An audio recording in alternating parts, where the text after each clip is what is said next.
Hello everyone, Nicholson here, and welcome to The Drive-In, Movie News with Nicholson. This is a show where we're going to be covering on-the-go movie news, whether it's recently revealed information or, trailer releases, director announcements, casting announcements, things like that. So without any further ado, let's get into the first story of this episode. So, I'm going to restart that. Hello everyone, Nicholson here, and welcome to Drive-In, Movie News with Nicholson. This is a show where we're going to be covering all of the on-the-go movie news, including casting decisions, director announcements, trailer announcements, things like that. So today's story is actually a really surprising one, mainly due to the fact that we have next to no information about it.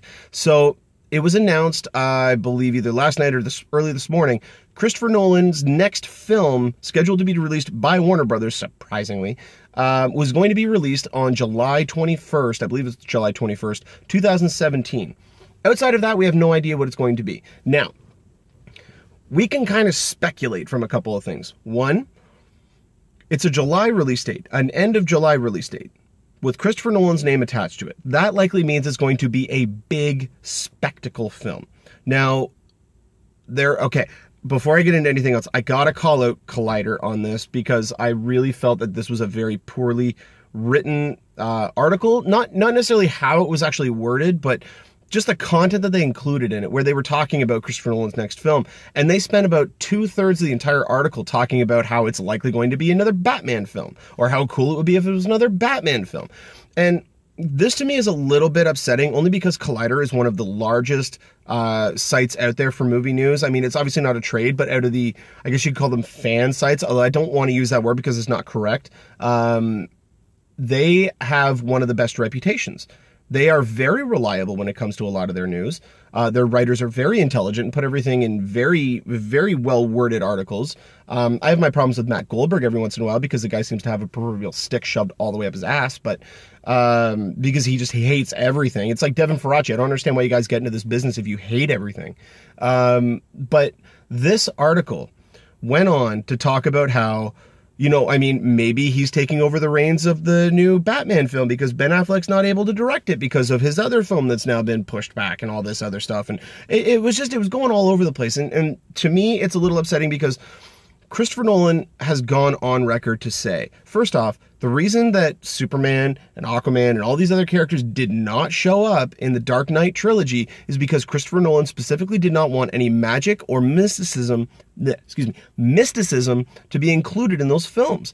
He wanted it to be very real. He wanted it to be grounded. He wanted it to be basically, this guy exists in our real world. All of the might and training that he underwent was real. He went through all of this stuff. He spent years building himself up. He also happened to be a billionaire whose companies had ties with the military. So, he was able to get access to military-grade technology, such as the tumbler, such as his bat suit, and all of the things on his utility belt. They made it make sense in a real world. And he went on and on about saying how this is not going to be a world of mysticism. Like, even when The Dark Knight Rises was coming out, a lot of people thought, oh, they're reintroducing the League of Assassins and we're getting Bane. And there was that one picture of what looked to be something that could have been the Lazarus Pit. And everybody kind of went off on a tangent saying it was going to be the Lazarus Pit. And we all know how that went. But Christopher Nolan came out and said repeatedly, there's not going to be any mysticism because he doesn't like that kind of stuff. He doesn't find that interesting. He finds that kind of boring. Superman at the end of the day is a very boring character.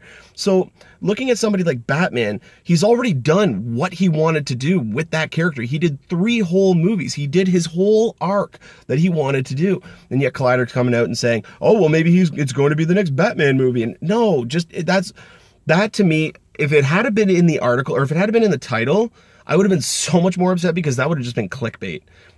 Perhaps Batman or something along those lines. I would have been really, really angry at that. But they start at the beginning of the second paragraph or halfway through the second paragraph of the entire article. And they just go on for the remainder of it that it's probably going to be a Batman film. And that's no imagination. It's, oh yeah, he's just going to go back to the same well. No, he said repeatedly that he's not going to. So that just really infuriated me when I saw that they were writing that. But now let's get back into what the movie could actually be. And this could go anywhere. He's already done a movie about magicians. He's done a movie about crime. He's done a superhero film. Both of those movies are actually the same with The Dark Knight. He has done a sci-fi film. He's done a space sci-fi film. You know, I mean, he's kind of tackled all these genres. I don't think it's going to be a comedy because he said that that was probably the hardest type of movie for him to make, and he said he's not really interested in making comedy right now, but that would be really cool to see a Christopher Nolan comedy in the future, although it'd be very dark and grim, so, I mean, he'd have to change his style a little bit. But what could it be? And I have a feeling that the type of world that he set up with Inception is going to be something he's going to revisit. Now, I'm not saying he's going to do an Inception sequel. I think he's going to go more into a biology storyline. I think he's going to take that and not necessarily go into the mind, but I think he is going to take that a little bit further. I mean, when it was first announced and I started thinking about that it could be kind of like another Inception, my first thought was, oh, he's going to do a remake of Flatliners. And then that went immediately off to the side because that'd be horrible. But having something along those lines where he is dealing with taking that mysticism aspect of that article on Collider, but not applying it to a Batman film, I think could be really cool. You know, I mean, he did The Prestige, and that was really early on in his career. I think it was his fourth film that he did, or fifth, if you count the short film that he did. But just looking at the different types of films that he's going to be capable of doing, I mean, he almost has carte blanche from Warner Brothers to just make whatever he wants. So I mean, I honestly, it's so early to think about what he's going to be doing. I honestly have no clue, but it would be really interesting to see maybe a little bit more of a fantastical movie from him. You know, I mean, looking at Inception, I remember seeing the trailers for Inception and even Interstellar and thinking this guy is going grandiose. And then when you watch the final film, like, I mean, the things that really enticed people about Inception was the one scene in the trailer where the buildings are kind of coming over on top of themselves. And we're going to get a lot more of that kind of stuff when Doctor Strange comes out at the end of next year.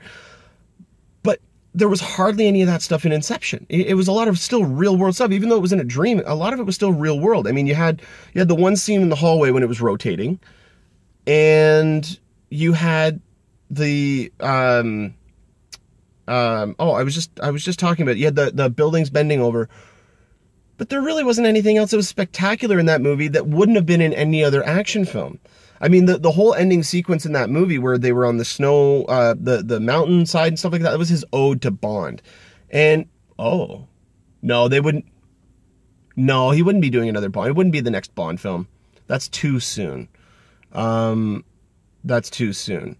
And the auction hasn't even happened yet, so I don't think Warner Brothers would have been able to have a chance to get the rights to Bond yet. Because there's an auction happening. For those of you who are unaware, for the James Bond, I know that I'm going off on a tangent here. The James Bond film rights are actually going to be held on auction, I believe, in October or November. I think it's near the end of this year, or beginning of next year, when they're going to be going up on auction. So Sony will have the chance to buy back the rights, but other companies could get it. And I think I did a video on this where I talked about how it would be really cool if Paramount got it, because then you could see a team up between Ethan Hunt and James Bond. You know, I think it'd be really cool if Universal got him, because then you could have Jason Bourne and James Bond. You know, there were a couple of really cool, or I mean, Universal, you could have, hell, Jurassic World and James Bond. That'd be cool. But no, it wouldn't.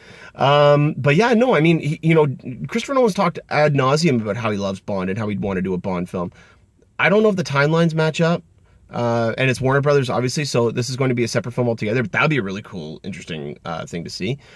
But yeah, I mean, what's it going to be? I mean, it's wedged right in between, as of right now, it's wedged right in between War of the Planet of the Apes, which is coming out the week before it, and Spider-Man. The new Spider-Man movie is coming out the week after.